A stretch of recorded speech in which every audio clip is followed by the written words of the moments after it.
Darwin's Game, episode 4. We start off the episode by seeing Ren's backstory of how she got her signal, her power.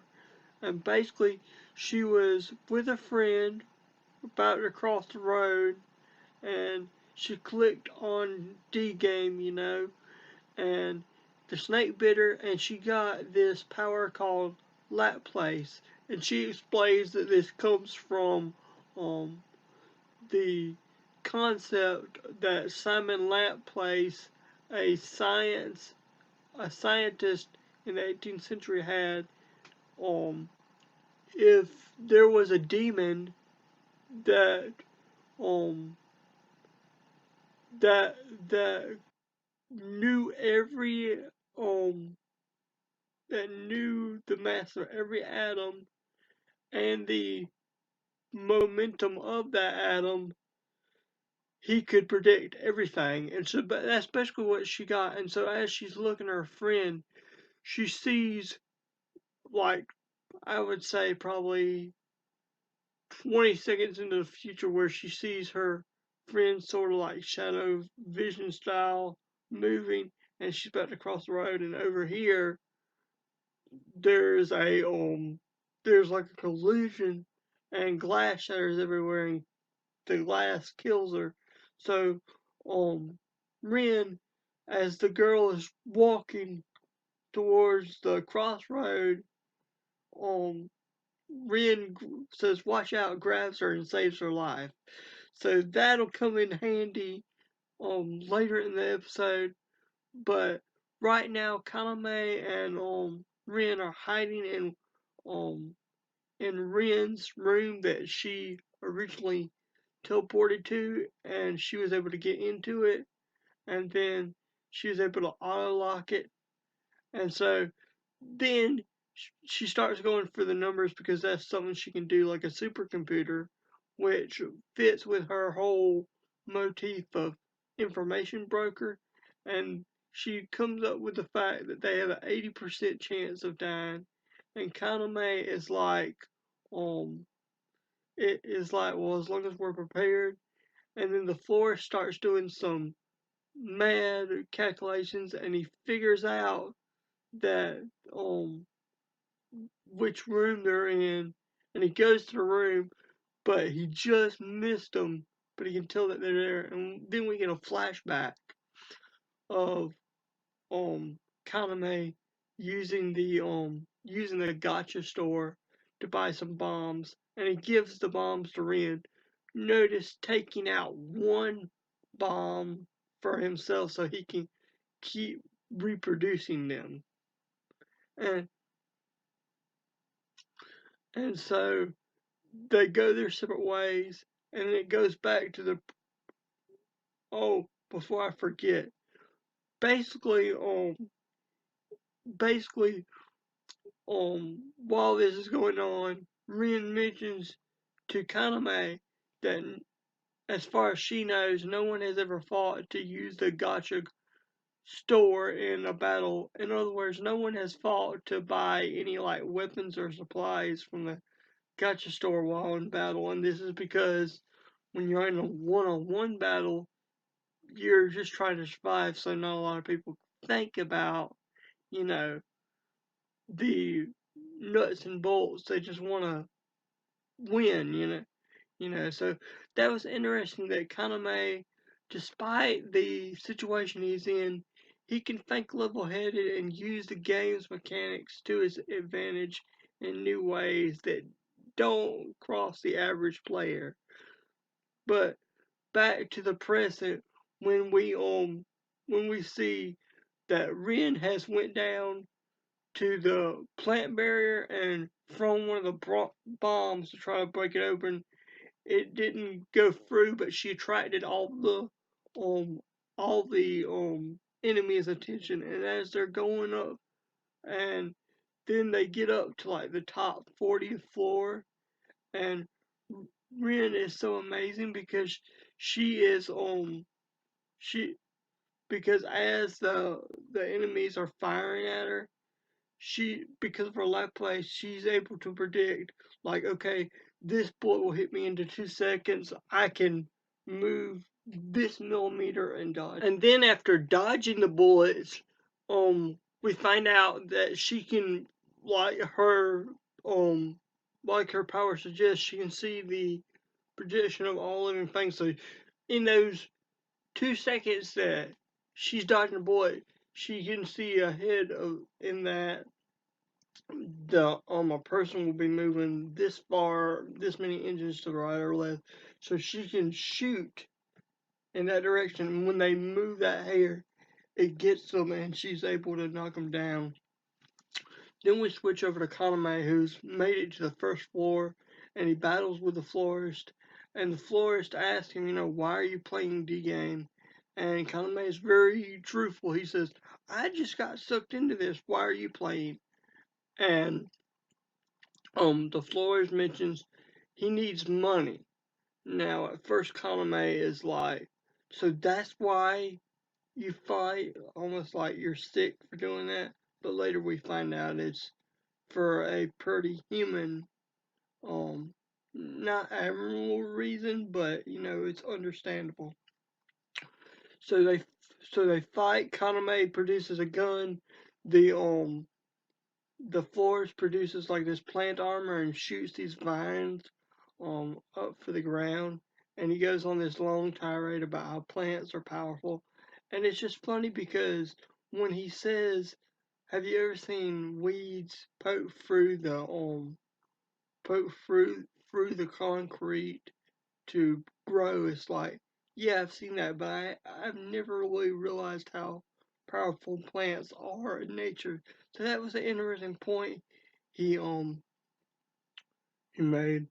The forest creates a shield, and Kaname fires at the shield, and it doesn't penetrate the armor.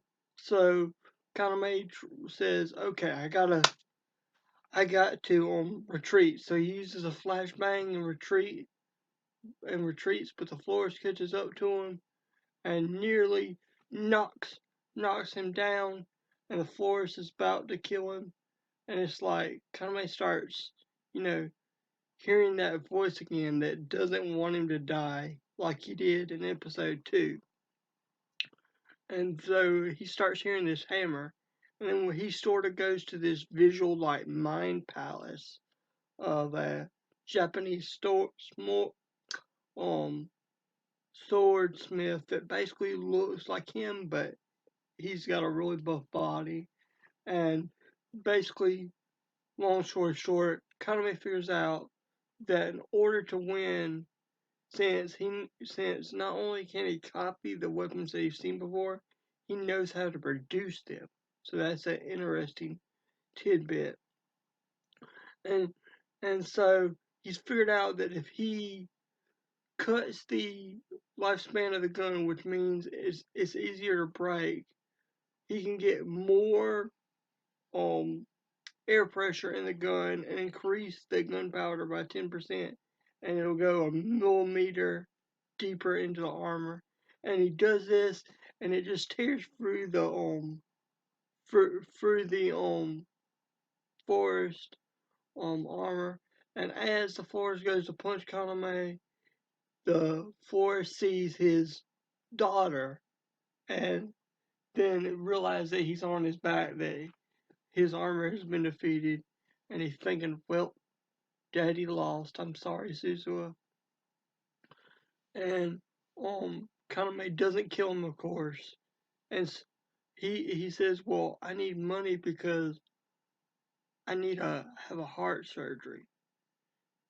And Kaname's like, well, don't go dying on your daughter. Don't go dying on your loved ones.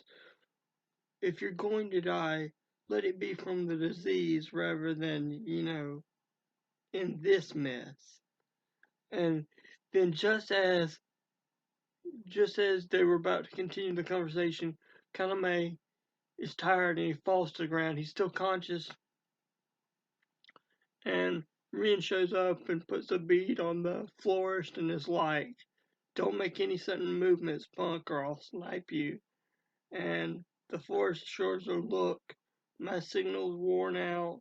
So is Kaname's, and that brings up another interesting facet of this that we learned. The more you use your power, the more tired you get. So there is, like, if you had some sort of technique where you could force your opponent to use their signet over and over and over and over again while dodging their attacks without using your signet, then that could, in a future battle, be of great advantage. But that's aside the point. So then Ren points out that, basically it's getting close to the end of the first round of the end of this tournament, and that the clan ace is headed for their hotel. There's 22 rings just lying around, and if they don't rest up and have an alliance to to um to fight off um the Ace clan, then they're all going to be dead. And it just ends like that. So remember when I said Forrest has pretty human reasons? Yeah, it was the whole thing with he wants to get money so he can either A, get his heart surgery and survive for his little daughter, or B, if he doesn't have enough for the heart surgery, he can at least leave a good amount of money to his daughter once he's passed away.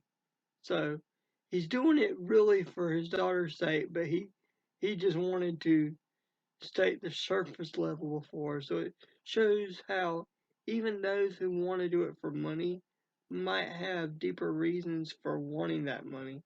So just an interesting dichotomy. Anyway, I think um the animation was decent, so I would say a 7 out of 10. The music, um, especially when Ren was getting bit by a snake, was good. So I would say that would be an 8 out of 10, and just the story a good 9 out of 10. So I think this episode had like an 8.5 out of 10. It was a good episode, and I can't wait to see what episode 5 has in store. Let's say a prayer. Dear Lord, I thank you for this day, and I thank you for everything you give me, God. I pray that lots of people will subscribe, and that you will bless lots of people, Lord, and that they'll have enjoyment from their stressful daily lives, Lord, as they watch this video. And forgive me for all my sins. And you pray, Amen. And remember, to if you have a prayer request, like if you need help with school or work or just home life, just say I need help with da da da. Be as be as superficial as possible, because personal information on the internet. But just give me enough to say, Lord, I pray for J90X. He's having trouble at like school or something like that. And remember to like, comment, and subscribe. It really does help out. And if you do subscribe, I want you to do two things. One, type subscribe in the bottom of the comment section to let me know that that's when you subscribed. It really gives me a bunch of motivation. Two, tell 3 other people about my channel. Hopefully that'll help us get to 1,000 soon. I've been working at this for 3.5 years, so I would hope to. I still have a dream of getting to 1,000. I've been talking to God this morning, and I hope to get to 1,000 by the end of this month. So if y'all could please make that happen, that would be awesome. Have a great day, and God bless. See y'all later.